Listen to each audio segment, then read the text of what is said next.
तो अभी हम लोग कर रहे थे ऑर्गेनिज्म एंड पॉपुलेशन के PYQs, अभी उसके PYQs को हम लोग कंटिन्यू करते हैं। ओके, तो इसमें 74 क्वेश्चन है, उसमें क्वेश्चन थोड़ा कट हो गया तो मैं लिख दिया इधर। The maximum growth rate occurs in exponential में होगा और किस में नहीं होगा, ये हमें पता है, तो बेसिक आंसर है, सिंपल सा। नेक्स्ट क्या बोल रहे हैं, certain characteristic demographic feature of developing countries are, देखते हैं। तो ऑप्शन देखते हैं इसके। डेवलपिंग कंट्रीज़ के फीचर्स पूछा है हमें, डेवलपिंग कंट्रीज़ के बारे में। डेवलपिंग कंट्रीज़ चाहते हैं कि पॉपुलेशन कम हो, तो देखते हैं। हाई फर्टिलिटी, लो और rapidly falling mortality rate, rapid population growth and a very young age distribution. Okay, high fertility, high density, rapidly rising mortality rate and very young age distribution. High infant mortality, low fertility, uneven population growth, very young age distribution. High mortality, high density, uneven population growth and a very old age distribution. देखते हैं। देखो, developing country के बारे में बोला है। Developing country की अगर बात करें तो इसमें infant mortality rate and maternal mortality rate should be minimum, क्योंकि अभी पहले के ज़माने में होता था इन्फेंट मोर्टालिटी रेट ज़्यादा होता है, क्योंकि अभी तो स्पेशलाइज्ड केयर आ गया है, तो इन्फेंट मोर्टालिटी रेट और मैटरनल मोर्टालिटी रेट कम होगा। तो इस बेसिस पे आप ऑप्शन नंबर सी इसमें से एलिमिनेट कर सकते हो। Okay, option number C you can eliminate, क्योंकि इसमें बोला है हाई इन्फेंट मोर्टालिटी। अगर वो हाई इन्फेंट मोर्टालिटी है तो डेवलपिंग कंट्री नहीं हो, एकदम बहुत पिछड़ा हुआ कंट्री है, तो option number C can not be the answer. तो ऑप्शन नंबर सी तो आपको चला गया। अभी हाई मोर्टालिटी, ओवरऑल सिर्फ इन्फेंट और मैटरनल की बात ही नहीं है, overall mortality rate should also decrease, क्योंकि एडवांस अगर डेवलपिंग कंट्री है तो उसमें बहुत सारे टेक्नोलॉजीज आ गए रहेंगे, बहुत मेडिकल फैसिलिटीज़ रहेंगी। डेवलपिंग कंट्री जैसे कि इंडिया, आप देख लो, India is a developing country, उसका एग्जाम्पल लेके आप इसको आंसर कर सकते हो। और डेवलपिंग कंट्री है अगर, तो उसमें क्या रहेगा, डेवलपिंग कंट्री है तो क्या होना चाहिए, उसमें मोर्टालिटी रेट बहुत कम हो जाएगा। क्यों मोर्टालिटी रेट क्यों कम हो जाएगा, क्योंकि देखो इन्फेंट और मैटरनल रेट तो कम हो जाएगा क्योंकि स्पेशलाइज्ड केयर आ गया। मोर्टालिटी रेट की भी कम हो जाएगा क्योंकि पहले के ज़माने में इतनी दवाई नहीं थे, क्योंकि इतना रिसर्च नहीं था उस टाइम पे। अभी के टाइम पे बहुत सारा रिसर्च आ गया है। अभी कोविड के टाइम पे भी हुआ था, तो कोविड के टाइम पे हम लोग ने 1-1.5 साल के अंदर उसका वैक्सीन बना लिया। ओके, तो इतना डेवलपिंग हो गया है अपना कंट्री, तो 1-1.5 साल में हम लोग ने कोवैक्सीन, कोविशील्ड ये सब बना लिया, तो ताकि मोर्टालिटी रेट बहुत कम हो गया। अगर यही कोविड 20-25 साल पहले आया रहता, जब इतना कुछ डेवलपमेंट नहीं हुआ रहता, तो बहुत सारे जन मरते थे, बहुत पॉपुलेशन डिक्रीज होता था। ओके, तो मोर्टालिटी कम होना चाहिए फॉर डेवलपिंग कंट्री। तो ऑप्शन नंबर डी भी आप नेग्लेक्ट कर सकते हो, क्योंकि इसमें बोला गया है कि हाई मोर्टालिटी रेट होना चाहिए। ओके, तो बचा क्या अभी, ऑप्शन नंबर ए और बी। अभी ऑप्शन नंबर ए और बी को वापस बारीकी से देखते कि इन दोनों में क्या फिर। ओके, हाई फर्टिलिटी दोनों सेम है। लो और rapidly falling mortality rate, high rapidly rising mortality rate. High density तो ठीक है, रैपिडली राइजिंग मोर्टालिटी रेट, अगर मोर्टालिटी रेट राइज हो रहा है तो डेवलपिंग कैसे होगा, तो option number A would be the answer via option elimination. Developing country का ये क्या होता है, मोर्टालिटी रेट कम होना चाहिए, उसमें ज़्यादा फैसिलिटीज़ होनी चाहिए, फिर उसमें क्या आपका फर्टिलिटी ज़्यादा रहनी चाहिए, ये सब डेवलपिंग कंट्री कुछ फीचर्स है। ओके, तो ऑप्शन नंबर ए आ जाएगा। इसमें रैपिडली राइजिंग बोला है, मोर्टालिटी रेट राइज कर रहा है, मतलब उसमें फीचर, मतलब डेवलपिंग कंट्री में मोर्टालिटी रेट राइज करता है क्या, नहीं। कोविड में भी देख सकते हो, क्योंकि हमारे पास इतना एडवांस टेक्नोलॉजी था, मतलब इतने सारे हॉस्पिटल्स ने कोऑपरेट किया, सब लोग ने कोऑपरेट किया है, उसकी वजह से हमारा मोर्टालिटी रेट बहुत कम है कोविड का। अगर यही चीज़ कोविड 20-25 साल या 50-60 साल पहले आया रहता था, okay, in the time of independence and all, तभी हमारे पास इतना फैसिलिटी नहीं था, इतना एडवांस नहीं था अपना टेक्नोलॉजी की, हम लोग 1-1.5 साल के अंदर वैक्सीन बना लिए। ओके, तभी वैक्सीन बनाने को टाइम लगता था। ओके, अभी हम लोग ने 1.5 साल के अंदर वैक्सीन बना लिया। अभी हो सकता है कि आगे जाके अगर कोई ऐसा पैंडमिक आए तो हम लोग कुछ ही महीनों में उसका वैक्सीन बना ले, इतना हमारे पास अभी आ गया है। ओके, तो डेवलपिंग कंट्री का क्या फीचर्स है, option number A would be the correct answer. Now next is what is a keystone species. Keystone species का मतलब क्या है, कीस्टोन स्पीशीज वो है which plays a crucial role in the community. Okay, a species which makes up a small proportion of the total biomass yet has a huge impact on the community's organizational survival. Option number A is only correct. यही है keystone species, छोटा सा रहेगा but उसका impact बहुत ज़्यादा रहेगा। Common species नहीं, रेयर स्पीशीज, डोमिनेंट स्पीशीज, तीनों ही गलत है। ए आ गया answer. Two opposite forces operate in the growth and development of every population. One of them relates the ability to reproduce at a given rate. The opposing feature is, okay, two opposite forces growth of the developing country. One of them is ability to reproduce. Other क्या है, environmental resistance, morbidity, food density, biotic potential. It is environmental resistance. ये बहुत पुराना question है, again you can leave it. In a population, unrestricted reproductive capacity is called as the unrestricted reproductive capacity is called as the biotic potential. मतलब potential कितना है, मतलब अब अगर आप उसमें कोई रेस्ट्रिक्शन नहीं डालोगे तो वो स्पीशीज कितना रिप्रोड्यूस कर सकती है, उसका कितना कैपेसिटी है, तो it's called biotic potential. Again it is a definition के ऊपर है, अगर आपको स्टेटमेंट पता है तो आप लिखते हो. Choose the correct sequence of the stages of growth of a bacteria. Lag phase, log phase, stationary phase, decline phase. Lag phase, log phase, stationary phase. Stationary नहीं चालू होगा, decline नहीं चालू होगा. It is lag, log, stationary. Okay, lag, log, stationary ऐसे ही होता है ना ऑलमोस्ट. तो 79 का ये आ जाएगा, और क्योंकि इसमें डिक्लाइन भी देगा, क्योंकि सिग्मॉइड कर्व की अगर बात करोगे तो ऐसे जाएगा, फिर थोड़ा सा डिक्लाइन हो जाएगा, क्योंकि आपका रिसोर्स कम हो जाए, लिमिटेड हो जाएगा ना. कि लैग होगा, फिर लॉग में बहुत स्पीशीज बढ़ेगा, फिर स्टेशनरी फेज एक आएगा, फिर आपका डिक्लाइन फेज आएगा, क्योंकि आपका रिसोर्सेस लिमिटेड है और पॉपुलेशन ज़्यादा बढ़ गया. Okay, the semi log of a parameter growing bacteria in a plotted against time, what will the shape? It will be sigmoid shape. Okay, it would be a sigmoid shape. Wait, semi log पूछा है तो it should be a straight line. Okay, ये again it is an out of NCERT question, but semi log of bacteria against time is ascending straight line. ये अगर आपको याद रखना है तो याद रखना. देखो हम लोग क्या करते हैं, नंबर ऑफ इंडिविजुअल जो कि dn/dt, अगर इसका लॉग लोगे तो आपको स्ट्रेट लाइन मिलेगा. ओके, ये थोड़ा मैथ्स के रिलेटेड प्रॉब्लम हो गया, ये आपका बेसिक मैथ्स में भी यूज़ होता है. हम लोग क्या प्लॉट करते हैं फॉर सिग्मॉइड एंड ग्रोथ का. ओके, सिग्मॉइड और ग्रोथ के लिए हम लोग क्या, dn/dt, number of population increase per unit time, वही देखते हैं ना, नंबर्स और इंक्रीज कितना है, तो इसको भी प्लॉट करते हैं. अगर इसका लॉग लेके करोगे, सेमी लॉग लेके, तो स्ट्रेट लाइन आ जाएगा. Again it's out of NCERT question, ये आप कर सकते हो, नेग्लेक्ट कर सकते हो. Okay, which are the following pair is correct. देखो, cuscuta is a parasite, ectoparasite है, ये क्वेश्चन भी हम लोगों ने पहले किया हुआ है. फिर opuntia is a predator, capsula is a hydrophyte, which is a correct pair. तो 81 का सबसे बेस्ट पैर तो आ जाएगा first he, Cuscuta is a parasite. भले ये एक्टो पैरासाइट मेंशन नहीं हो, बट पैरासाइट है तो यही करेक्ट हो जाएगा, बाकी ये सारे के सारे रॉन्ग है. Okay, now choose the correct match. Trapa, nepenthes, utricularia, drosophila. देखो ये again it's out of NCERT question, तो इसको मत करो. Which type of association is found in between entomophilous flower and pollinating agent. Entomophilous flower मतलब क्या और pollinating agent मतलब क्या? पॉलिनेटिंग एजेंट, अगर आपको उसका मतलब भी नहीं पता एंटेमोफिलस का, आप ये क्या देख सकते हो कि फ्लावर और पॉलिनेटिंग एजेंट के बीच में क्या रहता है, म्यूचुअलिज्म का रहता है, coevolution, cooperation, commensalism. Wait a minute, mutualism नहीं होगा.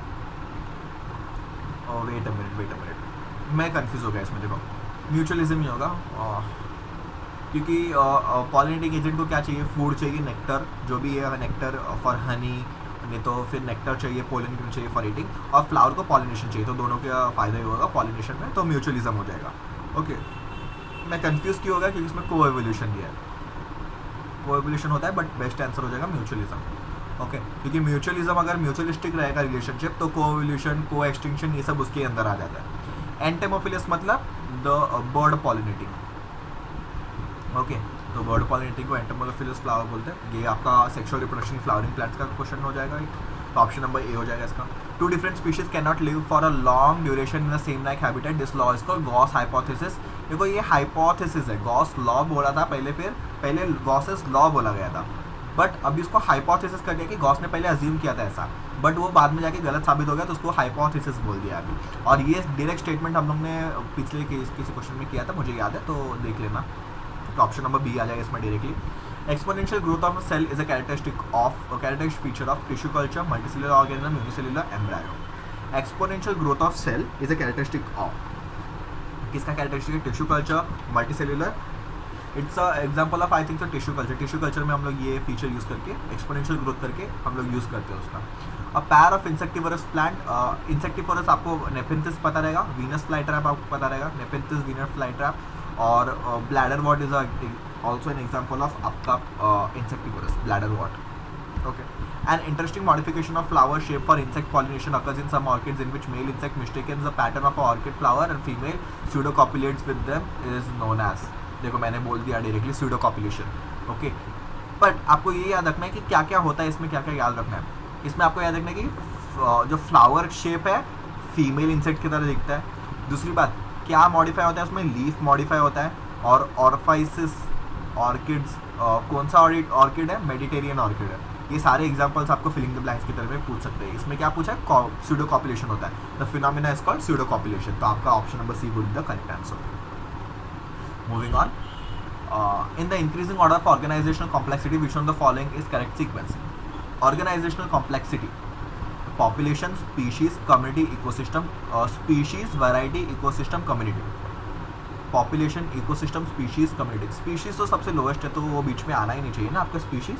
तो ऑप्शन नंबर इसमें क्या हो जाएगा, वेट अ मिनट,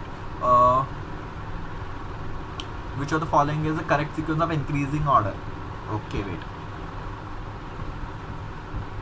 सबसे बड़ा रहता है इकोसिस्टम आपका, तो ऑप्शन नंबर ए बी में ही आएगा, तो ये दो तो आएगा ही नहीं। ऑप्शन इकोसिस्टम सबसे बड़ा रहता है। पॉपुलेशंस से ही बनेगा स्पीशीज़, फिर बनेगा कम्युनिटी, फिर बनेगा आपका इकोसिस्टम। स्पीशीज सबसे लोएस्ट नहीं है, पॉपुलेशन उसके अंदर आ जाता है, क्योंकि देखो ह्यूमन पॉपुलेशन, हम लोग ह्यूमन स्पीशीज़ है, ह्यूमन स्पीशीज़ होमोसेपियंस जो भी है, उसका एक पॉपुलेशन रह रहा है बांद्रा में, एक रह रहा है कुर्ला में, एक रह रहा है आपका घाटकोपर में। जैसे 3 स्पीशीज़ हो गए अलग अलग, 3 पॉपुलेशन हो गए। पॉपुलेशन क्या होता है, पॉपुलेशन का डेफिनेशन क्या है, ये population is a group of individual of the same species living in a particular geographical area, particular geographical area. तो मैंने क्या बोला, बांद्रा, कुर्ला एंड घाटकोपर, कुछ भी ले लो, तो एक ही स्पीशीज, ह्यूमंस ही है तीनों, पर बांद्रा में रह रहे कुछ एक पर्टिकुलर लोकेलिटी में रहने वाला, मतलब same number of group of individual of same species living in a particular geographical area. ये तो अपना बेसिक डेफिनेशन। तो पॉपुलेशन के बाद आ जाएगा स्पीशीज, बहुत सारे पॉपुलेशन मिलके बनाएंगे स्पीशीज, बहुत सारे स्पीशीज मिलके बनाएंगे कम्युनिटी, बहुत सारे कम्युनिटी बन के बनाएंगे इकोसिस्टम। तो option number A would be the correct answer. Okay, तो नेक्स्ट क्वेश्चन क्या बोल रहे हैं इसमें, what is the most important factor for the success of animal population? Natality, unlimited food, adaptability, interspecies activity. It is adaptability. तो 89 का सी आ जाना चाहिए, adaptability. अडेप्ट कर सकते हैं हम लोग जल्दी, इसीलिए इसका ज़्यादा एनिमल्स पाए जाते हैं। The present population of the world is, ये तो एकदम जीके टाइप क्वेश्चन हो गया। Present population is 6 billion. Keystone species is an, ये पर देखो 1997 में पूछा था कि प्रेजेंट पॉपुलेशन क्या है। ओके, इसका आंसर 6 बिलियन अभी के टाइम पे नॉट ट्रू, अभी के टाइम पे ट्रू नहीं है। 1997 में जो क्वेश्चन आया था वो हो गया आपका 6 बिलियन। ओके, तो ये क्वेश्चन कंट्रोवर्शियल है। Keystone species in ecosystem are present in maximum number नहीं, मोस्ट फ्रीक्वेंट नहीं, लार्जर बायोमास नहीं, contributing to the ecosystem properties yes, 91 का और D would be the answer. Human population growth in India tends to form a sigmoid curve. In case of many of the animal species tend to form zero population, as in case of animal species can be reduced by permitting natural calamities and enforcing birth control measures, can be regulated by following national program of family planning. Human population growth in India, human population, तो आप animal species का तो हटा दो, human population का we can be regulated by national program of family planning. birth control से हम लोग कर सकते हैं, permitting natural calamities and enforcing birth control. Natural calamities को प्रमोट करना ये कोई टेक्निक नहीं है, बर्थ मतलब पॉपुलेशन रिड्यूस करना, मतलब आपको समझो पॉपुलेशन रिड्यूस करना ऐसा नहीं कि आप लैंडस्लाइड करा दो, तूफान लाओ, कुछ भी लाओ। ओके, तो ये सब नेचुरल कैलामिटीज़ को परमिट करना ये गलत है। तो फैमिली प्लानिंग प्रमोट करना इट्स ट्रू, तो इसका डी ऑप्शन हो जाएगा। Extremities tail and ear are relatively shorter in animal in the cooler areas as compared to the inhabiting warmer area. This is known as Allen's rule. ये भी आपका NCERT में दिया हुआ है, it is a Allen's rule. और इसका ये क्या है, लॉजिक क्या है इसके पीछे, टेल ईयर ये सब का मतलब थोड़ा सा एक्सट्रीमिटीज जैसे कि hand, shorter limbs on shorter limbs है I think so, surface area कम करना है। इसका ये क्या है, सरफेस एरिया कम करना है, क्योंकि सरफेस एरिया अगर ज़्यादा रहेगा, if surface area is more then the evaporation would be more. Okay, wait a minute, shorter in, हाँ वो सरफेस एरिया के ऊपर ही है, सरफेस एरिया के ऊपर ही इसका, तो इसका एलेंस रूल है, ये तो डायरेक्टली एनसीईआरटी में दिया हुआ है। Okay, the concept that population tend to increase geometrically while food supply increases arithmetically was put forward by, किसने ऐसा कंसेप्ट दिया था, it was given by Thomas Malthus. Okay, in India human population is heavily weight towards the younger age group as a result of, Human population is heavily weighted toward younger age group due to short lifespan of many individual and low birth rate. No, low birth rate तो है नहीं हमारा, high birth rate है. Long lifespan of many individuals and high birth rate, it would be the short lifespan of individual and high. Long, देखो हमारा जो 100 साल का लाइफ स्पैन है वो कंपैरेटिवली बाकी एनिमल स्पीशीज से बहुत कम है, क्योंकि टॉर्टोइज देख रहे हो आप बहुत साल जीता है, तो हमारा शॉर्ट लाइफ स्पैन है विथ ह्यूज बर्थ रेट. तो option number C would be correct. The sum total of population of the same kind of organism constitute. Population से क्या बनेगा? स्पीशीज. अभी हम लोग ने ये क्वेश्चन में क्या, पॉपुलेशन से क्या बनेगा? स्पीशीज. तो option number D would be the correct answer. Association of animals when both partners are benefited, it is mutualism. Which one is true? Commensalism, when none of the interacting species affect each other. देखते हैं. Symbiosis, when interaction is useful for both population. Yes, option number B is correct. तो मुझे B correct मिल गया हमेशा, 100% sure है. बाकी कुछ पढ़ो ही मत, अब चलेगा. Vivipary is a characteristic of mesophite, hygrophite, xerophyte, halophyte. Vivipary मतलब वो समझ लो आपकी एग वेग में प्रोड्यूस करना है. किसका एग्जाम्पल है? मीजोफाइट का, हाइड्रोफाइट्स का, जीरोफाइट्स का, हैलोफाइट्स का. It is N most characteristic feature of halophytes. Again out of NCERT question, leave it. Competition for light, nutrient and space is most severe between close related species growing in different like closely related species in the same like. मतलब same population और बहुत नज़दीक रह रहे हैं तो ज़्यादा competition होगा. ओके, तो 100 का B would be the correct answer. Distinctly है तो उनके बीच में कंपटीशन ही क्यों होगा? बहुत दूर रह रहे हैं, डिस्टिंक्टली रिलेटेड स्पीशीज़ है तो, और डिफरेंट हैबिटेट डिफरेंट नाइक्स में, तो उनके बीच में कंपटीशन होगा ही नहीं. सेम नाइक के बीच में कंपटीशन होगा, और closely related species growing in the same Naik, not different Naik. Okay, competition कभी आता है जब भी सेम नाइक हो जाएगा, जब भी ऑक्यूपेशन सेम हो जाएगा तभी कंपटीशन हो जाएगा. समझो आपने डॉक्टर बनने की कोशिश की, मतलब आप डॉक्टर बनने के लिए पढ़ रहे हो, आप डॉक्टर बने, आपका फ्रेंड भी डॉक्टर बनना है, तभी जाके आपके बीच में कंपटीशन होगा कि आप डॉक्टर 1 बनोगे, आप डॉक्टर 2 बनोगे, तो आपके बीच में जाके कंपटीशन होगा दोनों के बीच में. अगर उसने इंजीनियरिंग कर लिया तो आप दोनों के बीच में कोई कंपटीशन नहीं है ना, कि आपका ऑक्यूपेशन ही चेंज है. ये डॉक्टर है, आप डॉक्टर हो, दूसरा इंजीनियर है आपका फ्रेंड, तो आपके बीच में कोई कंपटीशन है ही नहीं. ओके, क्योंकि ऑक्यूपेशन डिफरेंट है, और ऑक्यूपेशन को हम लोग क्या बोलते हैं? नाइक. अगर आप दोनों ही डॉक्टर बन गए तो आप, क्योंकि ऑक्यूपेशन सेम हो गया, नाइक सेम हो गया, तभी जाके आपके बीच में कंपटीशन होगा. तो option number B would be correct. The association of sucker fish, remora and shark is commensalism. क्योंकि शार्क को कुछ फर्क नहीं पड़ेगा, बट इसको फायदा है. ओके, तो 101 का option number A. Phenomena of organism resembling with each other for escaping the enemy is called mimicry. Mimicry मतलब एक दूसरे को रिजेंबल करना, it is called mimicry. Okay, homology, analogy, adaptation, ये तीनों तो आप नेग्लेक्ट भी कर सकते हो ऐसे ही. तो mimicry would be the correct answer. तो इस तरीके से हम लोग ने ऑर्गेनिज्म पॉपुलेशन, बहुत ही अच्छा चैप्टर है. इकोलॉजी का वेटेज है, इकोलॉजी का बहुत अच्छा खासा. तो हम लोग ने पूरे ऑर्गेनिज्म पॉपुलेशन के सारे MCQs कर दिए यहाँ तक. ओके, उसके बाद हम लोग नेक्स्ट चैप्टर करेंगे नेक्स्ट वीडियो में.